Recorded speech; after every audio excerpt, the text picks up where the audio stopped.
સૌરાષ્ટ્રના કેટલાક ભાગો અને દક્ષિણ ગુજરાતના ભાગોમાં ચોમાસું સક્રિય થવાની શક્યતા રહેશે. આહવા, ડાંગ, વલસાડ, નવસારી અને અન્ય દક્ષિણ ગુજરાતના ભાગોમાં વરસાદ થવાની શક્યતા ચોમાસું આગળ વધતા રહેવાની શક્યતા રહેશે.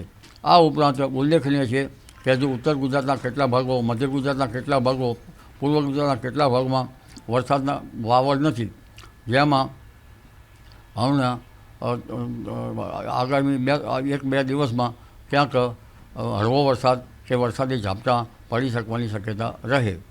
પરંતુ ખાસ કરીને ઉત્તર ગુજરાતમાં, મધ્ય ગુજરાતમાં, પૂર્વ ગુજરાતમાં વરસાદની સ્થિતિ અંગે જોઈએ તો તારીખ 28-29માં બંગાળ ઉપસાગરમાં એક સિસ્ટમ બનવાની શક્યતા રહેતા લગભગ પૂર્વ ગુજરાતના ભાગોમાં, પંચમહાલના ભાગોમાં ભારે વરસાદ થવાની શક્યતા રહે.